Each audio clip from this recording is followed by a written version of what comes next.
भाजपचे मंत्री मंगलप्रभात लोढांच्या हस्ते शिवसेनेच्या शाखेचं उद्घाटन झालंय। मुंबईतील घाटकोपरच्या पंतनगरमधील शाखा क्रमांक 131चं उद्घाटन करण्यात आलं। विशेष म्हणजे उद्घाटन पार पडलं भाजपचे मंत्री मंगलप्रभात लोढा यांच्या हस्ते, तेही शिवसेनेच्या शाखेचं।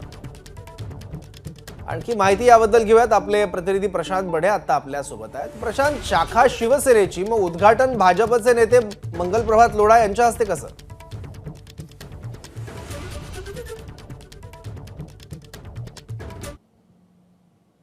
आज घाटकोपर पूर्वमध्ये क्लीनअप ड्राईव्ह जो होता, डीप क्लीन ड्राईव्ह, त्या कार्यक्रमासाठी मंगलप्रभात लोढा त्या ठिकाणी उपस्थित होते। मात्र याच वेळेस खरं तर मुख्यमंत्री या कार्यक्रमाला उपस्थित राहणार होते, मात्र मुख्यमंत्री यांना सातारा दौऱ्यावर जावं लागलं आणि त्यांचं घाटकोपरमध्ये येणं जे आहे ते रद्द झालं।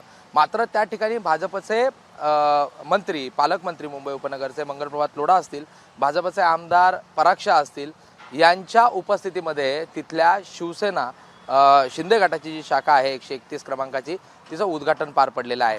या सगळ्या स्थितीमध्ये ज्यावेळेस हे उद्घाटन पार पडलं, शिवसेना ठाकरे गटाकडून ज्या पद्धतीने या अगोदर देखील आरोप होत होते की यांच्या सगळ्या ज्या शाखा आहेत किंवा यांची जी कार्यालय आहेत ती पुढे भाजपची कार्यालय जी आहेत ती होतील, अशा प्रकारचे आरोप वारंवार ठाकरे गटाकडून होत आहेत।